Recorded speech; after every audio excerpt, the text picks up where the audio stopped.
Für die Fraktionslosen Jean-Marie Le Pen. Pour les non-inscrits, Monsieur Le Pen, 4 minutes. Monsieur le Président, vous voici investi pour 6 mois dans la fonction tournante et éphémère de président de l'Union européenne.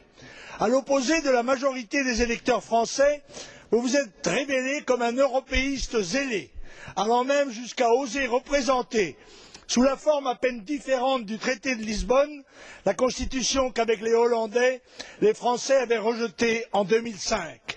Las, votre projet vient d'achopper sur la volonté du peuple irlandais. Le traité de Lisbonne est donc caduc, malgré toutes les manœuvres qui chercheraient à imposer aux peuples européens la volonté de la camarilla euromondialiste dirigeante.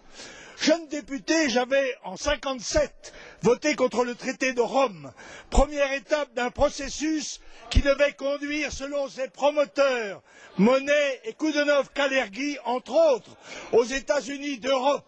Cette tour de Babel, ne pouvant être construite que sur les décombres des nations, et d'abord de ma patrie, la France, j'en fus depuis l'adversaire résolu. On nous dit que la mondialisation entraîne partout des changements fondamentaux auxquels nous devons nous soumettre.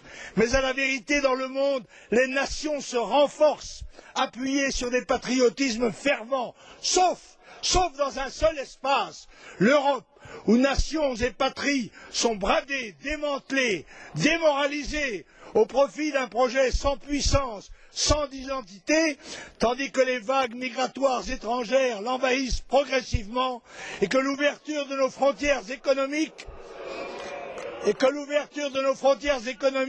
la livre à la concurrence effrénée du reste du monde. Aucune des promesses faites pour que les Européens acceptent la perte de leur indépendance, de leur souveraineté, de leur identité, de leur culture n'a été tenue. Ni la croissance, ni le plein emploi, ni la prospérité, ni la sécurité. Et c'est l'angoisse qui prévaut à l'orée de la crise systémique qui s'annonce, crise énergétique, alimentaire, financière. D'ici là, il est vrai, le manège médiatique continuera de tourner. Hier, l'Euro de football, le tennis à Roland-Garros, demain, les JO de Pékin, et aujourd'hui, la saga miraculeuse d'une icône, Ingrid, qui rit, qui pleure, qui prie, qui va et vient à votre bras fraternel. Dans votre désir d'être le libertador, vous vous êtes fourvoyé dans la voie de la négociation avec les terroristes des FARC. Mais ce n'est ni vous, ni M. Chavez qui ont libéré la sénatrice colombienne, Mme Bettencourt. C'est le président Uribe qui, avec ténacité, contre la mobilisation générale du progressisme mondial, a remporté une victoire décisive sur le terrorisme criminel. Vous avez multiplié les démarches stériles et vous avez même été jusqu'à inviter les terroristes des FARC communistes repentis à vous venir bénéficier de l'asile en France, mais pour les protéger de qui? Du démocrate Uribe? Au point où vous en êtes, pourquoi pas les talibans, le Hezbollah ou les tigres tamouls? Vous êtes comme l'amphibène cher à Césaire.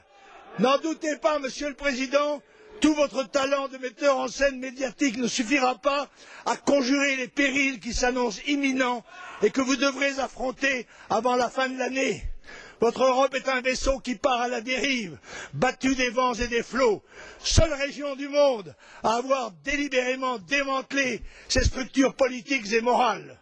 Sans frontières, progressivement envahie par une immigration de masse qui n'en est qu'à ses débuts.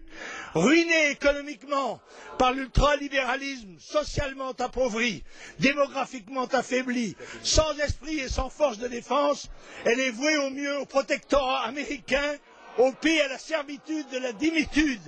Il n'est que temps d'abandonner l'illusion mortelle du fédéralisme et de construire une Europe des nations, unie dans des alliances concrètes, plus modestes sans doute, mais plus efficaces. Les deux échecs de la Constitution et du traité doivent servir d'avertissement.